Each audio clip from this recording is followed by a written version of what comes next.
I'm glad you could all join us. I called this meeting kind of last minute. I've been thinking about a lot of things that have been going on in town, and I know you were all concerned. There's a lot more people that are interested and concerned as well, and I'm hoping we'll follow this up with another space Zoom meeting. But I feel like I need to talk about some of these things to other people besides Susan and a few other people that I talk to, because it affects the future of our town. And you know, when you go to these meetings and you realize that the town is not really even publicizing the meetings properly, adequately for everyone to know what's going on, or providing documents that we're asking for, it makes me very concerned. So there's 3 or 4 major projects that I would like to at least talk a little bit about tonight and hear from your feedback as well. BaMar, you know, is a mobile home park down on the river, and it's pretty close to the final approval point on that. It was affected by Hurricane Sandy, and you know, the company that bought it, RHP Properties, bought it before the storm, and then I guess about a year after that is when we had the hurricane, and it changed his plans quite a bit. He had plans to develop the property, but after the storm, it became much more severe in terms of the improvements that needed to be made, and pretty much wiped out a good portion of the mobile home park. So one of the things that happened with that is the building inspector got together, I think, with the developer, and it seems they had the approval of the zoning board as well, to they had to make improvements to the road widths, they had to do setbacks, they had to set back from the wetlands. There was different things that they had to do in order to rebuild that property. But somehow in the process of that, the developer was under the impression that he was going to get somewhere around 150 units, which was the original number, I guess, that he had before the storm. You might know that property never really met the code. It was all put together over the last, I think, 40 or 50 years, and probably even predated some of the zoning in some cases. So there was improvements made to the road access for fire and emergency. They did a lot of improvements for that. They had to set back from the wetlands. They had to increase the elevation because of the storm surges and the requirements now when you're building on the river to have an increased height. I think it was 12 feet or something from the, if I'm not mistaken, from the water level. So all those improvements were made, and then of course, as a result of all those expansion of road widths and setbacks from wetlands, it left less land for the building of the mobile home parks. So what they did is they squeezed a lot of them together and needed, believe it or not, 250 variances in order to approve that property on a map that was designed by the building inspector and the planning board and given to the zoning board as one complete map, you know, and said to them, pretty much take it or leave it. You can't go into individual lots. You can't change this variance like you would normally do when zoning variances are requested. You'd ask, you know, this lot here needs a variance. Should we give it on an individual lot basis? In this case, it was kind of an all take it or leave it proposition, the way I understood it and the way the building inspector spoke about it. And so the zoning board gave what I considered to be a rubber stamp. They didn't like that term, but that's pretty much the closest to a rubber stamp I've ever seen, where the whole map was given to the zoning board, looked at as a whole, and they couldn't make any changes to it. People went to the public hearings and spoke about it. I spoke about the close proximity.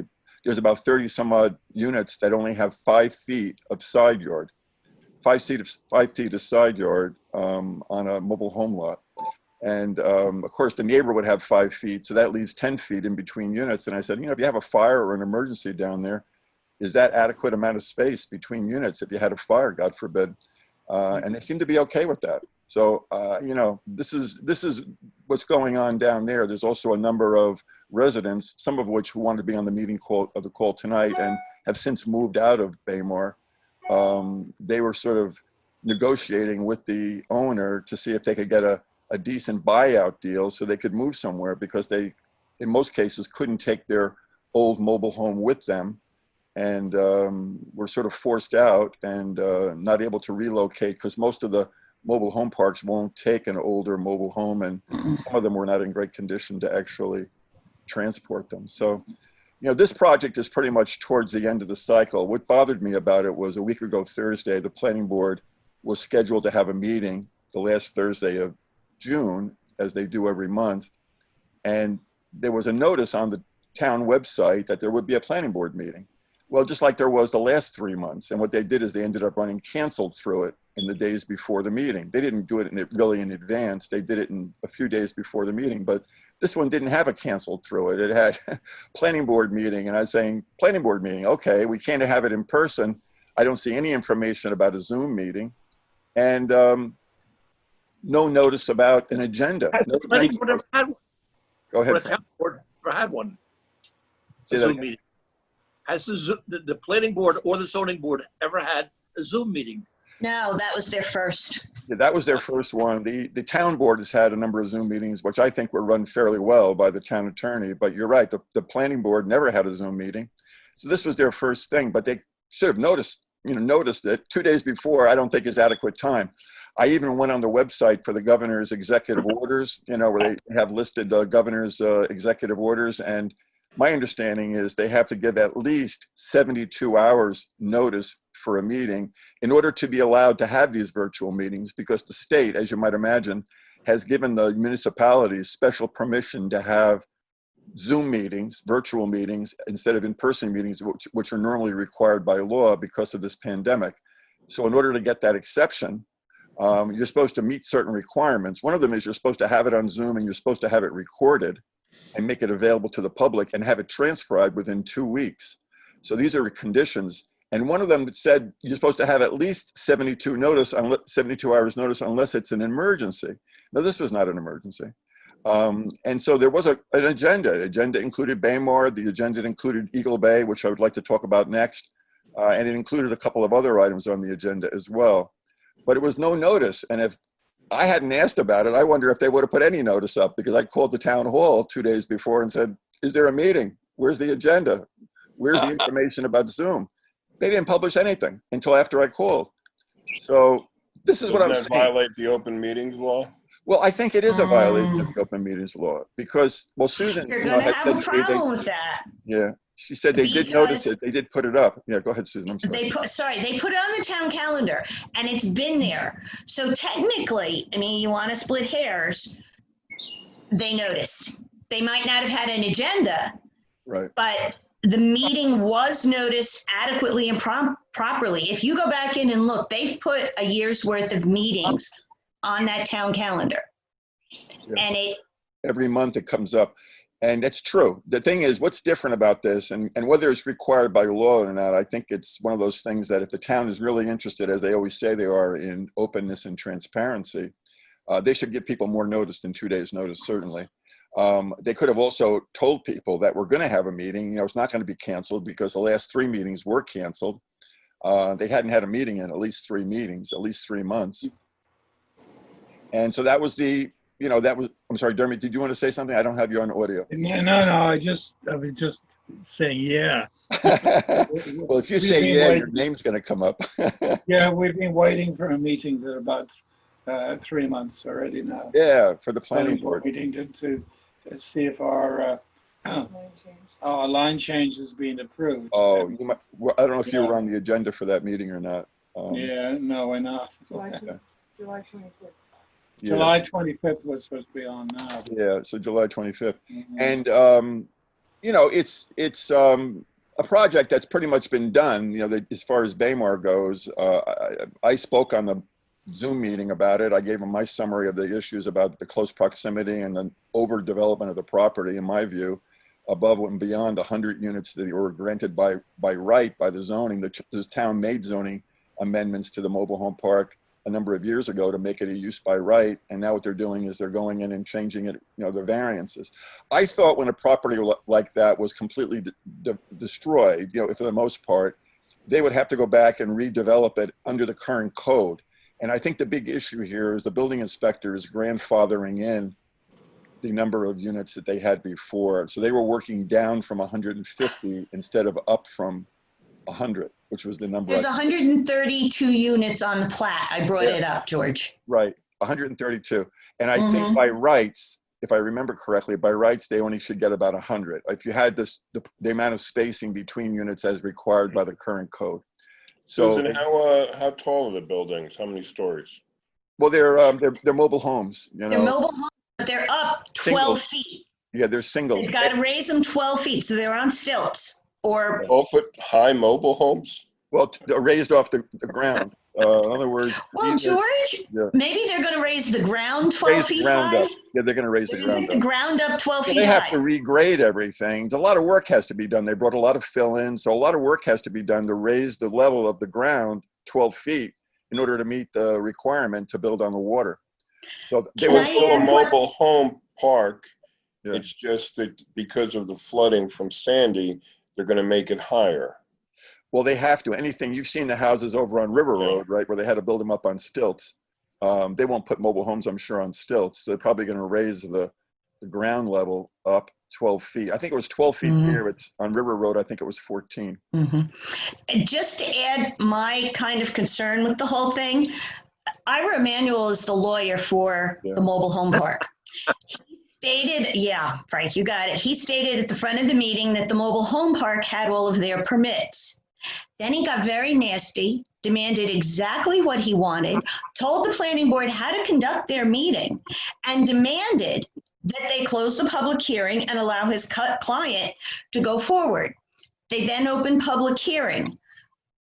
I was horrified by the fact that nobody's going to know that the mobile home park is built in the 100-year floodplain.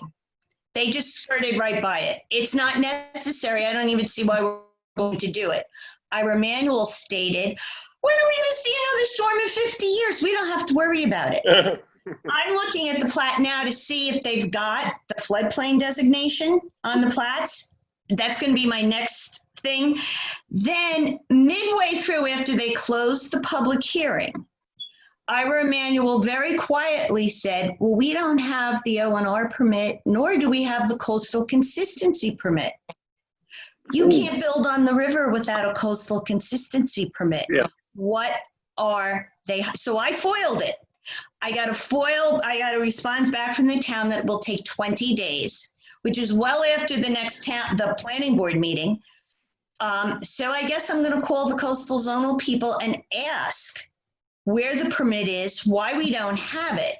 Because if the town hasn't gotten it and they approve this without those two permits, you can't approve something without all the required permits. Yeah. I think, well, at this point, they haven't approved it. They've just stopped the public input. You know, one of the things about stopping public input before all the permits are received or before all the comments are received is the public doesn't have the benefit of reading those comments or seeing that the permits are done properly and having a chance to comment on them. So oftentimes they'll try to stop the public hearing process before all the information is in, and it doesn't give the public a chance to comment on that. In this case, they extended up written comments for a few days. It ended the day before the July 4th holiday. Would the town be liable if they go ahead and approve this and say there are mobile homes put there and then there is a flood? Would the town then be liable because they did not get the proper permits from the Good coastal question. authority? Well, eventually I think they're gonna have to get the permits. But the question here is they've stopped the public input before that. Well, it's a good question. Yeah. It's a good question, because if they had a flood and they were all destroyed, is the town liable in any way for those buildings? I mean, this could be 10 years down the line. Yeah, right. I don't know. Well, I mean, the thing is, one of the things that we can do maybe is to push that situation. Is the town getting us into a deep hole for this financially?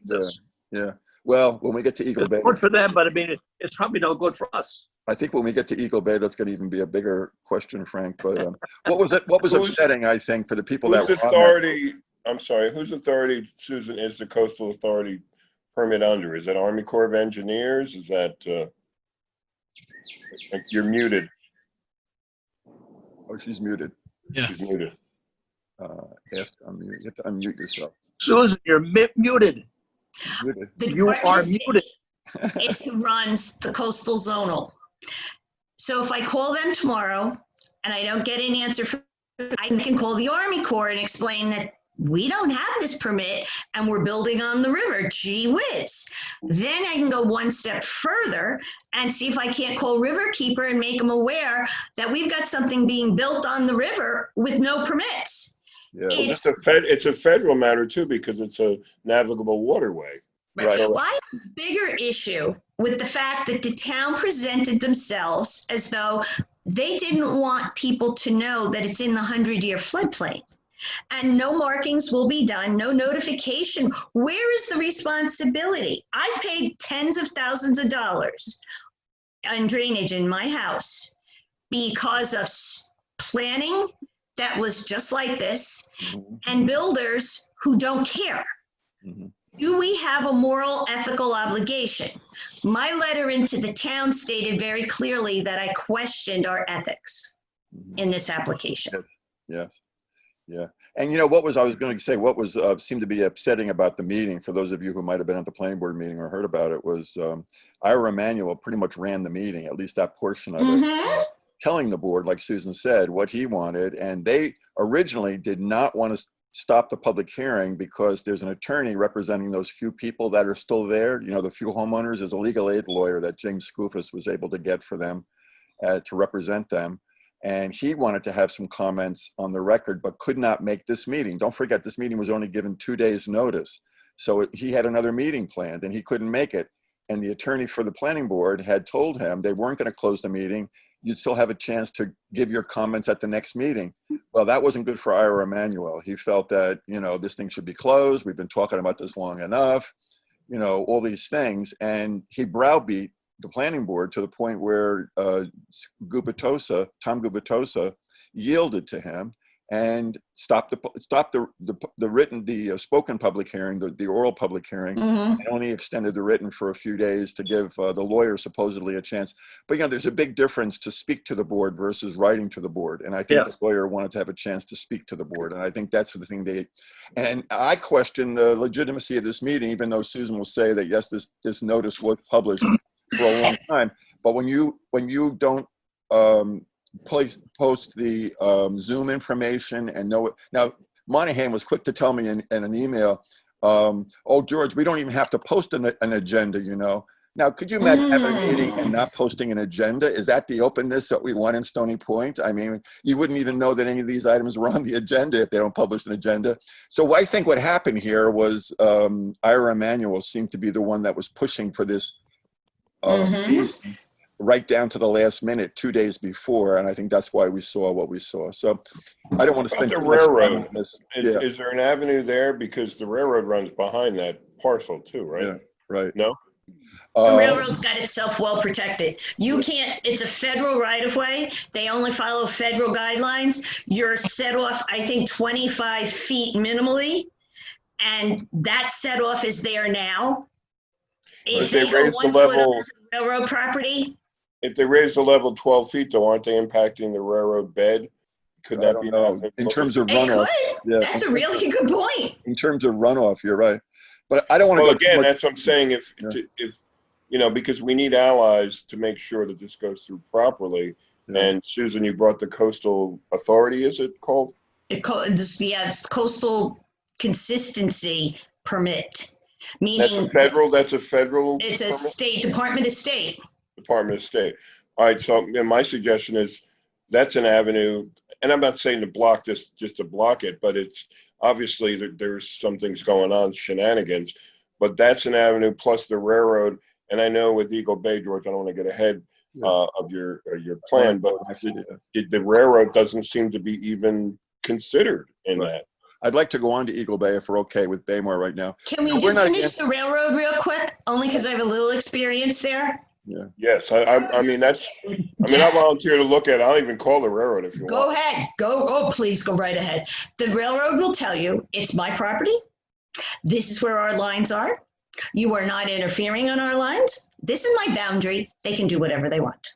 Yeah. So they're not concerned at all. Yeah. No, because once they stake their boundary, you can't touch it. Yeah. This is more of an issue, I think, with Eagle Bay than it would be with BaMar. But well, they're building a retaining wall, George, between the trailers and the railroad right away. Now, will it undermine? Probably no more than the skateboard park will undermine the railroad. So it's that whole building through there is questionable to the railroad. Right. And, we're not against BaMar, building it and improving that property. Obviously, that property should be built and built right, but it just seems very high density, you know, and the idea that the builder has a right to grandfathered in, I guess, you know, this is what Bill Sheehan obviously runs the show over there. It's become more and more apparent the more we see. He makes these decisions that the applicant in this case can, you know, get the 150 units they had before, and yes, they brought it down to 130, so they feel good about that, as opposed to saying he should get 100 by use of right, and we increased it by 30. That's more of what really happened. You know what's scary? There's 5 feet between the trailers. You can't put your garbage cans on 5 feet. Well, 5 feet is side yard on each one, so you'd have 10 feet in effect on both sides. No, George, you have 5 feet. If that's 5 my trailer, I have 5 feet to put my garbage cans. And I your have picnic 5 feet table. to put a table. Yeah. You're asking for civil disobedience and making neighbors angry and pitting people against each other before you get started. I don't You think It's a see fire, Trailer the A, fire hazard, 5 feet between buildings. Fire department approved it. The fire department? Yeah, well, they had to. They had Well- to. The thing well, is, let it's me- 5 feet let on me each ask- side. That's Yeah. Go ahead. ridiculous. Anybody who's ever had a barbecue grill knows a flame could, I mean, 5 I'm feet. 6 feet. Walter, What, did you wanna- what is the setback? I mean, we could look it up, but I mean, that sounds crazy that they just. Well, I don't have the exact overall setback, permit. but it's quite a bit more than that. I think it was 15 or If something you like that. get on the town board website and the planning board, I'll send the link to George. We You have can it. download the maps and take a look. Not every unit is that close, Walter. There's about 35 of them, I think. They needed 200, believe it or not, they needed 250 George. variances. Yeah. No, I can look it up in an E360. So I was just curious, because 5 feet sounds ridiculous. Well, Yeah? It's a variance that they were asking for, you know, that in order to squeeze them in, because like I said, there was more space for roads and setbacks that they were required to do because of the wetlands and the river and the road Yeah. access and all that stuff. Let's go on to Eagle Bay, because I don't want to spend too much time on BaMar, since it's really at the end of the process. It's going to get approved. It's just the way they went about it is typical, it seems, of problems with the lack of transparency and that sort of thing that we're seeing in other projects.